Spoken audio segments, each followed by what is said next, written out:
Alright, ballet off right now. Alright, here am I gonna go. Oh shit!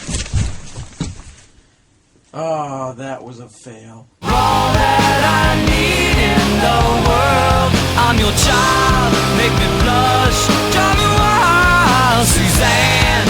Ooh, you're all that I wanted of a girl. Yeah!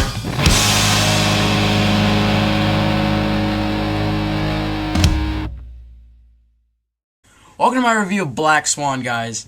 And, whoa. It stars Natalie Portman, Vincent Cassel, Mila Kunis, and Barbara Hershey, with a cameo by Winona Ryder, directed by Requiem for a Dreams and the Wrestlers, Darren Aronofsky, and welcome to my review of this Oscar-caliber movie.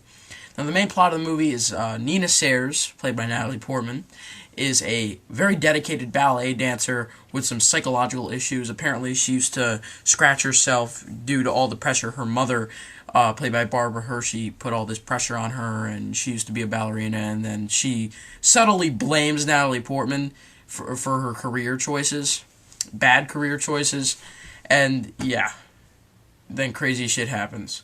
After Natalie Portman gets the lead role of Swan Lake, she nails the White Swan character. Like she nails it. She is the White Swan. She just needs to have the Black Swan character nailed. And you know what? She got the job because she was making out with the director, played by Vincent Cassel. So when a new ballerina from San Francisco, played by Mila Kunis, comes into Nina's life, things get weird. And I'm not talking about weird, I'm talking about weird. Okay? Now, good things about this movie, it's a great character study. You really feel all of Natalie Portman's emotions, and so on. And speaking of Natalie Portman's emotions, the score in this movie is so freaking good. And I say that because whenever the score was playing in the movie, and somebody came closer and closer to Natalie Portman, the score got deeper and louder, like Inception, but not as good as Inception. I mean, Inception's score was brilliant. But I really admire that in the musical score. I also like the writing in this movie. I think it's one of the most original films I've seen in a while. The direction is totally original. I loved Aronofsky's style. I wasn't the hugest fan of Requiem for a Dream. I mean, I have a border between weird and too weird, and that movie was just too weird for me. And I also really like the acting in this movie, and the cinematography. I'm going to say before I get into acting, the cinematography, you know how in other dancing movies you see it from the audience's perception? No, in this movie you see it from Natalie Portman's perception. She sees the audience, and then you feel every one of her moves whenever she's dancing. I found that to be totally awesome. Definitely best cinematography nomination at the Oscars. Maybe at the Oscars too. Wink, wink. That was the wrong eye. Also, the acting in this movie, like I said, Natalie Portman definitely deserves the Best Actress in a Leading Role Oscar to win, I'd say. I thought she was a little better than Jennifer Lawrence in Winter's Bone. Probably not the best performance I've seen by an actress the whole year.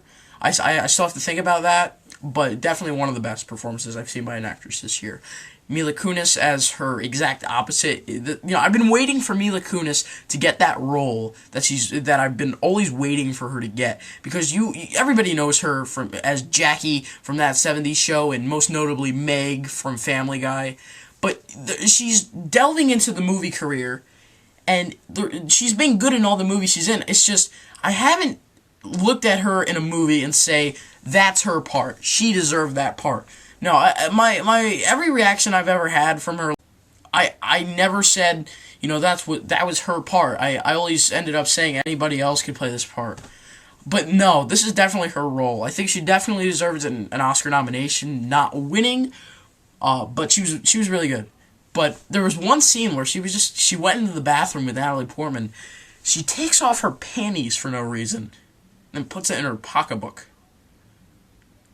A little too far. Vincent Cassel as the perfect asshole of a teacher was great. He was great. He was such an asshole, but at the same time you're kind of agreeing with him which is kind of weird.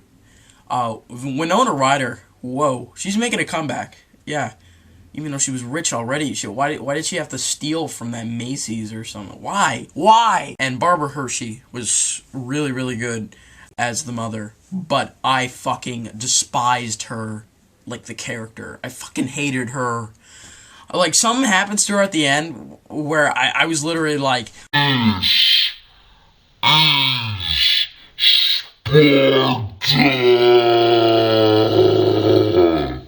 anyway, the bad things about this movie, there's like one or two things. One, it is a little slow. It takes a little time to get where it's, going, but it's fine. For the most part, the pacing was really good, especially at the end, which I will talk about in a few minutes, or like in a minute. I don't know why I'm saying that.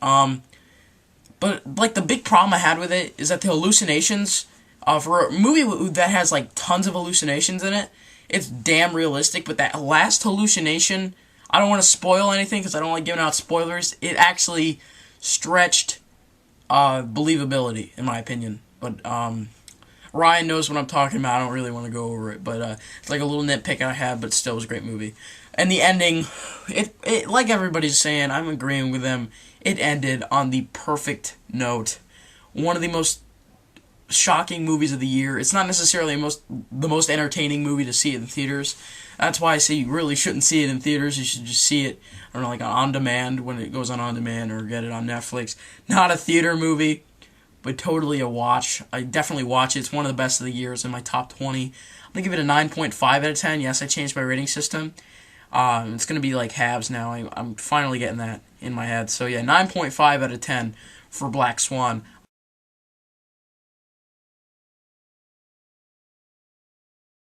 This is Sparta.